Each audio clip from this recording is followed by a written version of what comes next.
खबर आपको बता दें कि विवादों में फंस चुके हैं पूर्णिया सांसद पप्पू यादव। महिलाओं पर पप्पू यादव का विवादित बयान सामने आया। बेड से शुरू होता है 90% महिलाओं का राजनीतिक करियर। महिलाओं पर पप्पू यादव का घटिया बयान सामने आया है और बिहार राज्य महिला आयोग ने संज्ञान लिया इस मामले को लेकर। महिला आयोग ने 3 दिन में जवाब मांगा है। महिलाओं पर सांसद पप्पू यादव का विवादित बयान सामने आया। उन्होंने कहा कि बिना नेता के कमरे में गए 90% महिलाएं राजनीति नहीं कर सकती हैं। आप लोग महिला विरोधी ही नहीं, महिला के शरीर को नोचने वाले हैं। अमेरिका से लेकर भारत तक महिलाओं पर नेताओं की गिद्ध होती है और गिद्ध की तरह नजर होती है और लोकसभा और विधानसभा में महिलाओं को गिद्ध की दृष्टि से ही देखा जाता है। मैंने सदन में कहा था कि 70% नेता पॉर्न देखते हैं। मोबाइल चेक कर आप ये पता कर सकते हैं कि क्या वाकई इस तरीके के मामले सामने आते हैं या नहीं। और साथ ही देखिए, पप्पू यादव का ये जो स्टेटमेंट आया है, ऐसे में अब कई सारे सवाल भी खड़े होते हैं। जिस तरीके से महिलाओं पर निशाना उन्होंने साधने का काम किया, महिला आयोग की ओर से नोटिस तो आ चुका, लेकिन राजनीति में कदम रखने वाली महिलाओं पर भी अब सवालिया निशान खड़े हो गए हैं। क्या अब हर महिला को अपना कैरेक्टर सर्टिफिकेट देना पड़ेगा? पप्पू यादव ये भी कहते हैं कि मैंने सदन में कहा था कि 70% नेता जो पॉर्न देखते हैं, मोबाइल अगर आप चेक कर लेंगे तो आपको पता चल जाएगा। सारे कुकर्म की जड़ ये सिस्टम है, नेता, बाबा और पूंजीपति हैं। तो पप्पू यादव के इस विवाद के बाद से इस वक्त सियासी पारा बढ़ता हुआ दिखाई दे रहा है। अपने विवादित बयान से घिर चुके हैं पप्पू यादव।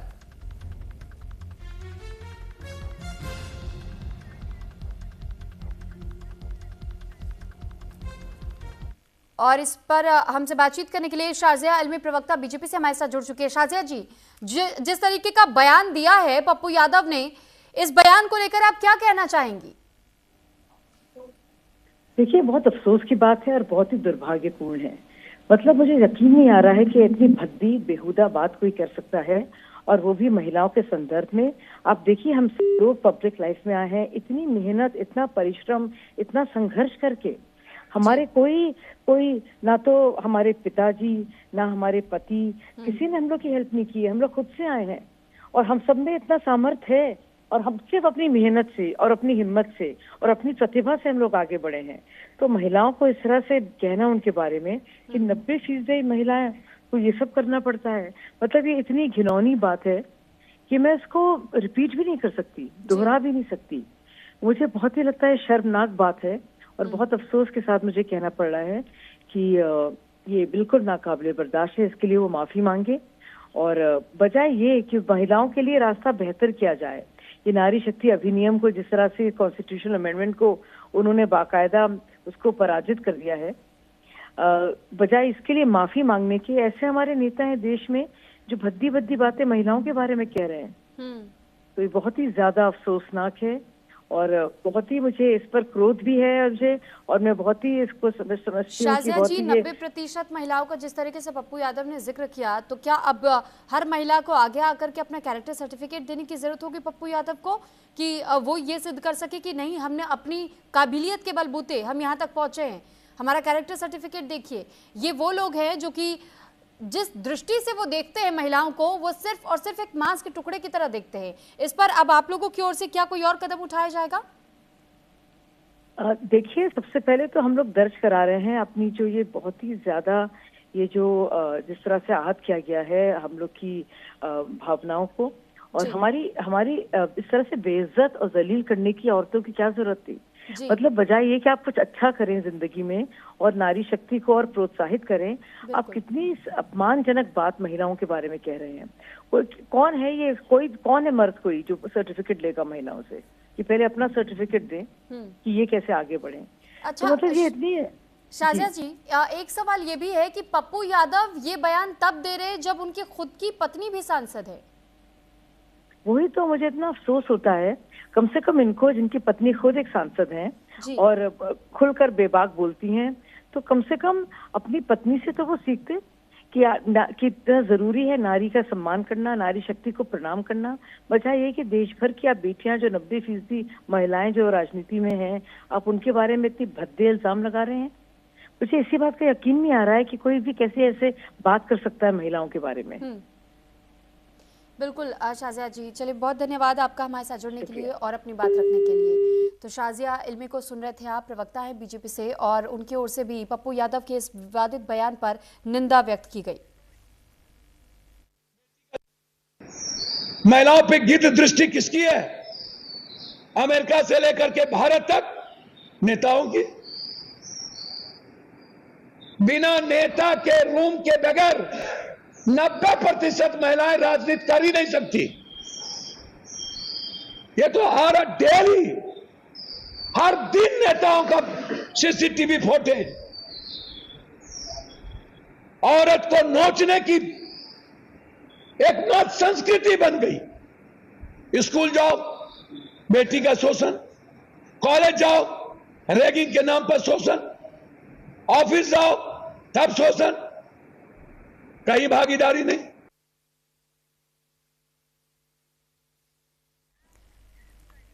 और इस पर ज्यादा जानकारी के साथ संवाददाता पंकज वानखेड़े हमारे साथ जुड़ चुके हैं। पंकज, जानकारी चाहेंगे आपसे कि पप्पू यादव का ये जो घिनौना बयान सामने आया है, इसको लेकर के फिलहाल महिला नेताओं की ओर से किस प्रकार की प्रतिक्रिया सामने आ रही है? बिल्कुल, बेशक देखिए, जिस तरह से लगातार महिला आरक्षण बिल को लेकर तमाम पॉलिटिकल पार्टी चर्चा कर रही है, एलिगेशन दूसरे पर लगा रही, इस दौरान पूर्णिया में पप्पू यादव एक प्रेस कॉन्फ्रेंस के दौरान उनसे सवाल पूछा गया महिला आरक्षण बिल को लेकर, तब उन्होंने इस तरह के बयान दिया। उसको लेकर अब बीजेपी बड़ी आक्रामक नजर आ रही है। बीजेपी के तमाम महिला नेताओं की तरफ से आक्रामक बयान आ रहे हैं और साफ तौर पे माफी मांगने की बात कही जा रही है और उन पर एक्शन हो, इस बात की बातें कही जा रही हैं। उसके अलावा जो बिहार महिला आयोग है, उन्होंने नोटिस जारी किया है और कहा है कि जब आपको नोटिस मिले उसके 3 दिन के अंदर इसका जवाब देना होगा। तो कहीं ना कहीं लगातार इस तरह के बयान है। इसको लेकर अब ऐसे वक्त में बयान आया है जब महिला आरक्षण बिल को लेकर पूरे देश में घमासान चल रहा है और लगातार आरोप प्रत्यारोप का दौर चल रहा है। सबसे महत्वपूर्ण है कि कांग्रेस मुखर होकर आज पूरे देश भर में 29 जगहों पर प्रेस कॉन्फ्रेंस की है और उस ऐसे समय में पप्पू यादव का बयान कहीं ना कहीं कांग्रेस को बैकफुट पे लाता नजर आ रहा है। और सबसे महत्वपूर्ण है कि इसको लेकर बीजेपी बड़ी आक्रामक है और माना जा रहा है कि कुछ देर में बीजेपी इसको लेकर प्रेस कॉन्फ्रेंस कर सकती है और अपना बयान जो ऑफिशियल बयान है वो भी जारी कर सकती है। क्योंकि लगातार अगर आप देखेंगे एक बयान, इसके पहले भी कई बार पप्पू यादव इस तरह के बयान देते नजर आए, लेकिन इस बार का जो बयान है वो बहुत ज्यादा आपत्तिजनक है क्योंकि जो महिलाओं को 90% महिलाओं को जो पॉलिटिक्स में आती है उसको लेकर टारगेट किया जा रहा है। और ऐसे दौर पर जब 33% आरक्षण की बात हो रही है कि महिलाओं को 33% आरक्षण दिया जाए राजनीति में आने को लेकर, और ऐसे वक्त में पप्पू यादव का बयान शर्मनाक तौर पर देखा जा रहा है और बीजेपी लगातार इसको कहीं ना कहीं माफी चाहूंगा, इसको आक्रामक तौर पर देखा जा रहा है। ये भी महत्वपूर्ण होगा कि कांग्रेस इसको किस तरह से काउंटर करती है। कांग्रेस पंकज, लेकिन पप्पू यादव के बयान में एक और बात जो गौर करने वाली है, उनकी ओर से ये भी कहा गया, ना केवल महिलाओं को निशाना उन्होंने बनाया और ये कहा कि 90% महिलाएं ऐसी है, लेकिन ये भी कि उन्हें गिद्ध की नजर से देखा जाता है। किसकी गिद्ध की नजर है? वो किसकी ओर इशारा करना चाह रहे थे? देखिए, इसका स्पष्टीकरण तो पप्पू यादव ही देंगे, या तो जिस पार्टी के ताल्लुक रखते हैं, निर्दलीय खैर चुने गए लेकिन कांग्रेस के लिए मुखर होकर बात करते हैं, कांग्रेस की बात करते हैं, तो इसको लेकर मुझे लगता है कि कांग्रेस और पप्पू यादव खुद इसको जवाब देंगे कि किस तरह का वो बयान था और किस संदर्भ में उन्होंने बयान दिया। लेकिन हाँ, जरूर है कि महिला आरक्षण बिल को लेकर चर्चा चल रही है और ऐसे में इस तरह का बयान, और चाहे ऐसा महिला आरक्षण की चर्चा ना भी चल रही हो और तब भी ऐसा बयान हो तो वो आपत्तिजनक है। अब कहीं ना कहीं इसको लेकर अब जो है बीजेपी जरूर आक्रामक रहेगी और बीजेपी की तरफ से अब जो रिएक्शंस हैं वो आना शुरू हो चुके हैं। ठीक है पंकज, बहुत धन्यवाद आपका तमाम जानकारी हम तक पहुंचाने के लिए। तो फिलहाल पप्पू यादव के इस बयान को लेकर के अब सियासी गलियारों में भी तापमान बढ़ता हुआ दिखाई दे रहा है, क्योंकि खासतौर पर महिलाएं इसे अपने अपमान के रूप में दिख रही हैं। और पप्पू यादव ने जिस तरीके का स्टेटमेंट दिया है, न केवल ये महिलाओं पर वो उंगली उठा रहे हैं, उनके करियर, उनके चरित्र को लेकर के वो सवाल खड़े कर रहे हैं, लेकिन अब दूसरी तरफ उन्होंने जिस तरीके की भाषा का इस्तेमाल करते हुए कहा कि कुछ लोग ऐसे हैं जो कि यहाँ गिद्ध की नजर से ही महिलाओं को देखने का काम करते हैं। हालांकि बिहार राज्य महिला आयोग की ओर से इस मामले पर संज्ञान लेते हुए अब पप्पू यादव से जवाब मांगा गया, 2 दिनों के भीतर उन्हें जवाब देने को कहा गया है। लेकिन सवाल ये भी कि किसकी ओर इशारा पप्पू यादव कर रहे थे, किसके गिद्ध की नजर है, कौन महिलाओं को इस तरीके से अपमानित करता है और कौन महिलाओं को केवल उसी नजरिए से देखता है और फिर उन्हें राजनीतिक सफर पर उनका साथ देने की बात करता है। ये किस ओर इशारा था पप्पू यादव का? तो फिलहाल जिस तरीके का बयान उन्होंने दिया है, इसको लेकर के अब राजनीतिक गलियारों से भी तमाम प्रतिक्रियाएं भी सामने आनी शुरू हो चुकी हैं। और साथ ही अभी आपने शाजिया आलमी को भी सुना, उनकी ओर से भी कहा गया कि बहुत बेतुका बयान उन्होंने, बहुत विवाद भरा बयान उन्होंने दिया, जिसके लिए उन्हें माफी मांगनी चाहिए। ये महिलाओं के आत्मसम्मान को ठेस पहुंचाने वाली बात उन्होंने कही है, क्योंकि जब महिलाएं अपने घर से निकलती हैं, अपने मेहनत, अपने बलबूते और काबिलियत के आधार पर अगर वो किसी जगह पर पहुंचती हैं या कोई मुकाम हासिल करती है, तो फिर उसमें किसी भी महिला को आप इस तरीके की बातें करके अपमानित नहीं कर सकते हैं। आपने अगर किसी का सफर देखा नहीं है तो फिर आप उन पर उंगली कैसे उठा सकते हैं। तो ये पप्पू यादव पर अब निशाना साधने का काम कई पार्टियों की ओर से और राजनीतिक प्रतिक्रियाएं भी जो सामने आ रही हैं उसमें दिखाई दे रहा है। अब जो विवाद इस वक्त पप्पू यादव के बयान को लेकर के छिड़ा हुआ है, वो बयान है क्या, एक बार आप भी जरा सुन लीजिए। ऑफिस जाओ तब सो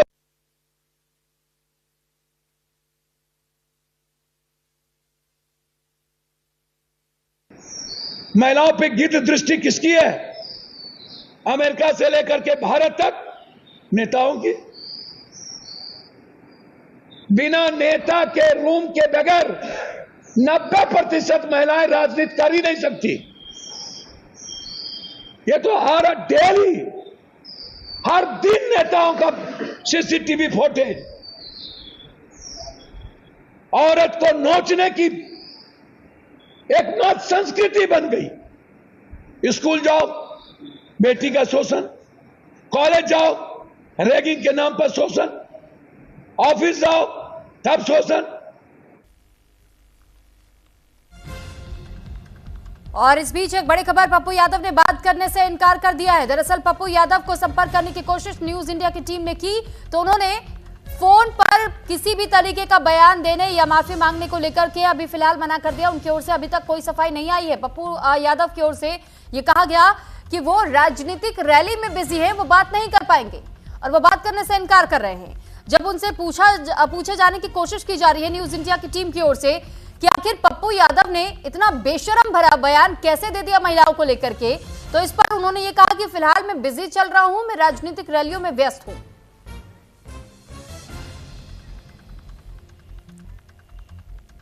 और इस वक्त आरपी सिंह बीजेपी प्रवक्ता भी हमारे साथ जुड़ चुके हैं। आरपी जी, महिलाओं को लेकर के जिस तरीके का स्टेटमेंट पप्पू यादव ने दिया और साथ ही कुछ लीडर्स को भी उन्होंने ये कह दिया कि भाई इस क्षेत्र में तो अगर आप इस एरिया में काम करते हैं तो आप ये समझिए कि ना तो 90% महिलाएं बची हैं और अगर जो बची भी हैं तो उन पर गिद्ध की नजर किसी ना किसी की बनी ही रहती है। ये किस प्रकार की मानसिकता को दर्शाता है, क्या कहेंगे आप इस पर?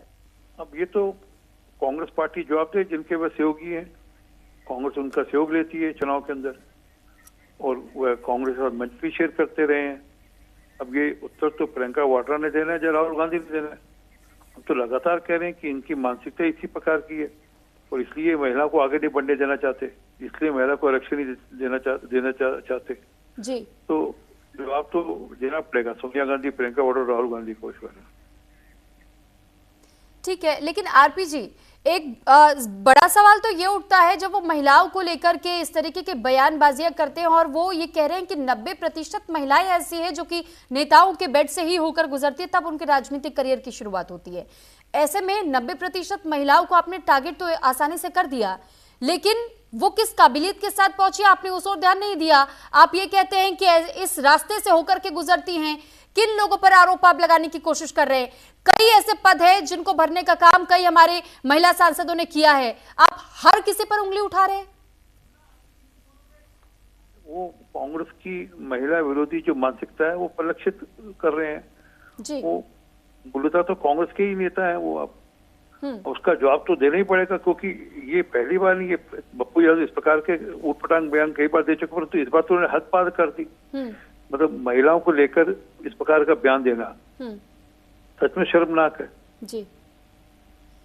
और आरपी जी, चलिए बहुत धन्यवाद आपका हमारे साथ जुड़ने के लिए और हमसे बातचीत करने के लिए। तो फिलहाल बेशरम भरा जो बयान सामने आया है पप्पू यादव का, इसको लेकर के अब राजनीतिक तपिश जो है वो बढ़नी शुरू हो चुकी है। महिलाओं का अपमान किया गया है, ये कई लोगों का कहना है। अब तक जो प्रतिक्रियाएं आ रही हैं, आपने भी सुना कि किस तरीके से पप्पू यादव के इस बयान की घोर निंदा की जा रही है। हालांकि न्यूज इंडिया ने पप्पू यादव को फोन जरूर मिलाया था, बातचीत करने की उनसे कोशिश की गई और बेशरम बयान पर भी उनसे सफाई मांगी गई कि आखिर जो उन्होंने बयान दिया है उसको लेकर के क्या वो अपनी कोई सफाई पेश करना चाहते हैं, लेकिन इससे उन्होंने इनकार करते हुए ये बता दिया कि वो बहुत बिजी चल रहे हैं इन दिनों। ये तो महिलाओं पे गिद्ध दृष्टि किसकी है? अमेरिका से लेकर के भारत तक नेताओं की।